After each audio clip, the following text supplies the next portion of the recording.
Today, I'm spending some time at the National Alliance to End Homelessness Conference, where people from all over the country have come to Washington, D.C. to learn about ways that we can work together to end homelessness in our communities.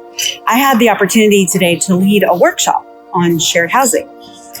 What's shared housing? Well, to dumb it down for you, it's roommates.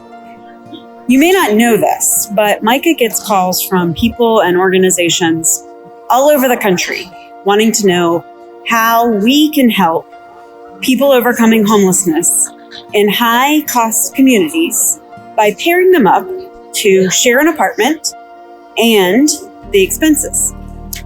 Here's the backstory.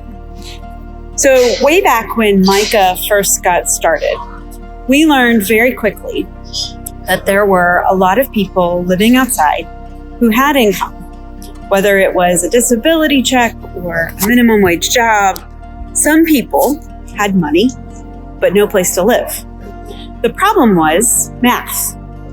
Their monthly check was not enough to pay for even an $800 to $900 apartment. Yes, there actually used to be apartments that were that cheap, plus utilities, and have anything left to live on. Today, try starting prices in the $1,200 to $1,500 range. The average rent for a one-bedroom apartment in our community is $1,800 a month. And to make that much more of a calculus equation for you, the Fredericksburg region has no public housing authority. The voucher list has been closed for 25 years. The first time I ever saw anyone get a voucher was during the pandemic. And most of the apartments that have subsidy attached have 4 to 5 year waiting lists. But that's another topic for another word on the street. Until then, back to shared housing. When Micah started housing people, we didn't have a dime.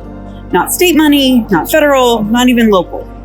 But we looked around and said, hey, some of our friends on the street have money, and many are already living together in campsites, cars, abandoned buildings.